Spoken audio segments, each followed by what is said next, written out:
In a move that caught many Vatican observers off guard, Pope Leo XIV has made a surprise return to the Dicastery for bishops, one of the most powerful and strategically important bodies within the Roman Curia.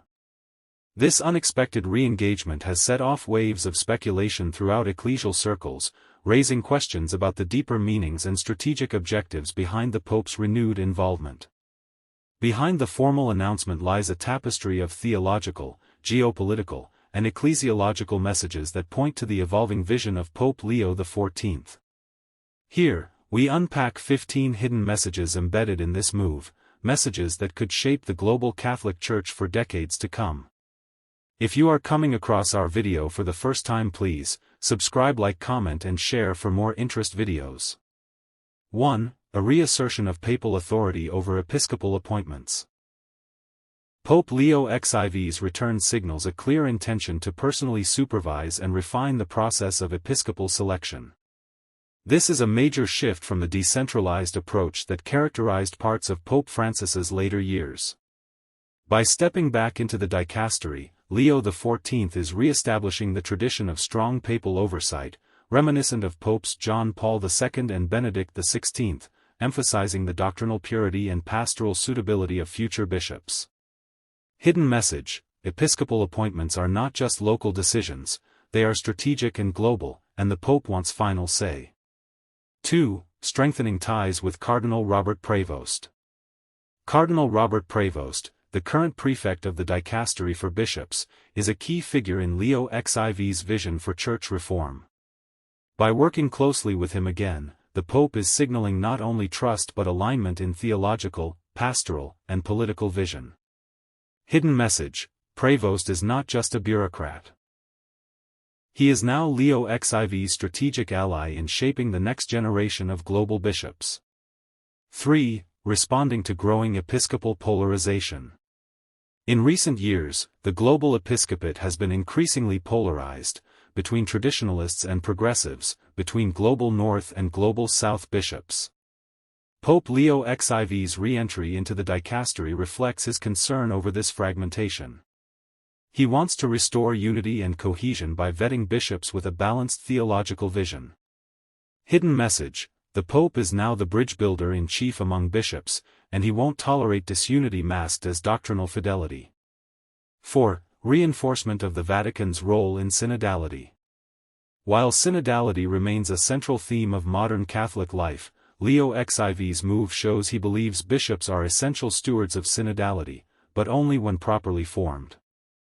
The hidden implication here is that not all bishops currently share the same vision for a synodal church, and that must change. Hidden message: synodality without spiritual maturity in bishops is dangerous. Leo XIV wants a renewed episcopate grounded in discernment and communion. 5. The quiet marginalization of inert episcopal conferences. By returning to the heart of bishop-making, Leo XIV subtly sends a message to national bishops' conferences, particularly those that have grown politically passive or culturally conformist. He wants to re-energize the role of the bishop as a prophetic voice, not a mere administrator. Hidden message: episcopal conferences should not become bureaucratic hubs, bishops must be pastors, witnesses, and guardians of the truth. 6. A shift toward pastoral bishops over career clergy. Expect a turn away from career clerics and toward pastors with deep parish roots. Leo XIV appears determined to appoint bishops who are evangelizers first, not simply skilled administrators or Vatican insiders. His return suggests an overhaul of selection criteria. Hidden message: the future of the Church depends on shepherds who smell like the sheep, not ecclesiastical politicians. 7. Renewed attention to the global South. Observers note that Leo XIV has a strong theological interest in the voice of the Church in Latin America, Africa, and Asia. His involvement in the dicastery likely means an uptick in appointments from these regions, bishops who reflect their unique challenges and gifts. Hidden message: the Church's future is global. Bishops from the global South are not tokens, they're trailblazers. 8. A strategic response to Vatican II legacy debates. By guiding episcopal appointments, Leo XIV can influence how Vatican II is interpreted and implemented in the next generation. He is especially cautious of both ultra-traditionalist and hyper-progressive distortions of the Council's teachings. Hidden message: Vatican II remains the Church's compass, but the Pope now wants to ensure its direction is followed faithfully, not ideologically. 9. The protection of Catholic education and formation. Leo XIV has long expressed concern over declining standards in seminaries and Catholic universities. His role in appointing bishops who oversee these institutions indicates a tightening of doctrinal standards and formation curricula. Hidden message: formation is the front line of the Church's future. Only deeply formed bishops can form deeply rooted clergy and laity. 10. Preparing for the post-synodal Church. As the global Church approaches the end of the Synod on Synodality, Pope Leo XIV's move suggests he is laying the groundwork for implementing post-synodal outcomes. New bishops will be selected with an eye toward post-synodal pastoral implementation, especially in contested areas such as LGBTQ ministry, clerical celibacy, and women's roles in the Church. Hidden message: the post-synodal Church will need bold, theologically grounded, and spiritually mature bishops. Leo XIV wants to choose them himself. 11. Signaling a return to doctrinal clarity in a confused age. Pope Leo XIV's actions suggest a desire to steer the Church away from theological ambiguity, especially in sensitive areas like moral theology, gender ideology, and bioethics. His renewed presence at the Dicastery implies he wants bishops who can clearly articulate Catholic doctrine in an age of relativism. Hidden message: the Pope is raising the bar for doctrinal fidelity. Future bishops must speak clearly and without confusion in a morally disoriented world. 12. Indirect recalibration of the German synodal path. By reclaiming influence over episcopal appointments, Leo XIV is sending a subtle but powerful message to churches like those in Germany, where the synodal path has sparked controversy by pushing progressive doctrinal reforms. With his hand on the wheel of bishop selection, he is aiming to rebalance global Catholicism and limit the spread of unapproved innovation. Hidden message: the Pope is drawing a boundary. National initiatives must stay within universal Church teaching, and bishops will be chosen to reinforce that. 13. Restoration of liturgical identity through leadership. Though Pope Leo XIV has not waged a public liturgical war, his episcopal preferences appear to reflect a desire for reverence, beauty, and theological integrity in the liturgy.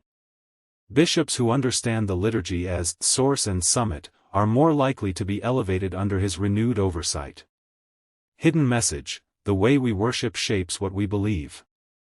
Bishops must recover liturgical depth, not reduce the Mass to performance or ideology. 14. Quiet disciplining of underperforming bishops. Leo XIV's return also enables a more discreet form of accountability. Bishops who have failed in pastoral leadership, scandal response, or fidelity to Catholic teaching may now face replacement or reformation. This signals a new era of episcopal responsibility, not through public condemnation, but through recalibration. Hidden message: silence does not mean inaction. The Pope is watching bishops more closely, and the era of leniency may be ending. 15. Preparation for a new papal legacy rooted in leadership formation. Every pope eventually contemplates his legacy, not only in documents but in people. By actively shaping the global episcopate, Leo XIV is investing in the long-term stability and unity of the Church long after his pontificate ends. His return to the Dicastery shows he is not waiting for change, he is forming the agents of change. Hidden message: the Pope isn't building monuments. He's building leaders, and through them, a Church that will endure beyond his reign. Finally, the Pope as watchman over the future. Pope Leo XIV's surprise re-engagement with the Dicastery for bishops is not an isolated administrative act.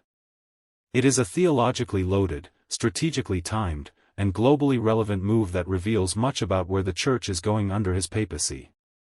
From episcopal formation to Vatican diplomacy, from pastoral renewal to doctrinal clarity, this return signifies one thing above all. The Pope is watching. The Pope is choosing. And the Pope is acting. The Dicastery for Bishops is once again the nerve center of the global Church's leadership, and Pope Leo XIV is at the heart of it.